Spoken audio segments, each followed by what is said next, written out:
면접 결과 언제 나오지? 합격이야 불합격이야? 저 지원자인데요. 면접 결과 나왔나요? 네, 지난주에 합격자에게 개별 통보됐습니다. 막막한 취업 시장에서 취준생이 가장 궁금한 건 합격 여부일 텐데요. 그동안 불합격을 통보하지 않는 기업이 많았지만 이제는 불합격자에게도 결과를 알려줘야 할 것으로 보입니다. 바로 공정채용법 때문인데요.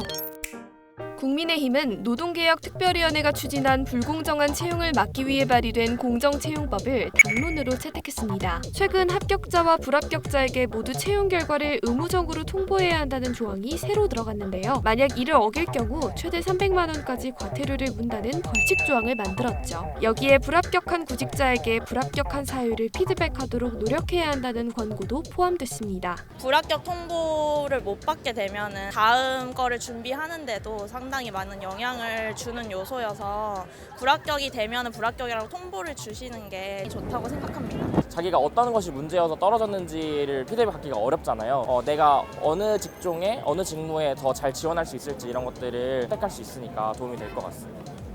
면접자의 불합격 여부뿐만 아니라 공정채용법에는 다양한 내용이 담겨 있습니다. 지난 16일 윤석열 대통령은 국무회의에서 고용세습을 철폐하기 위해 공정채용법 개정안을 낼 것이라고 말했는데요. 공정채용법, 과연 무슨 법일까요? 고용세습 채용 강요를 비롯한 불공정 채용이 발생했을 때 해당 기업의 형사처벌까지 가능하도록 처벌 수위를 강화하는 내용이 핵심입니다. 특히 채용 서류와 면접에서 부모의 직업을 묻는 등 정당한 사유 없이 구직자에게 과도한 개인정보를 요구하는 행위를 금지하는 내용도 포함됐죠. 채용 광고 내용대로 뽑아주지 않고 근로조건을 변경했을 경우에는 이게 불이익한 거잖아요. 사실은 좀 명확하게 해놨고 유죄가 확정됐어도 근거가 없다 보니까 그 합격한 거에 대한 채용 취소가 불가능했었거든요. 그동안은 법으로 확실히 해놓고 그 처벌을 과태료에서 벌칙으로 좀 많이 상향 조정했습니다. 그렇다면 공정채용법은 왜 등장한 걸까요?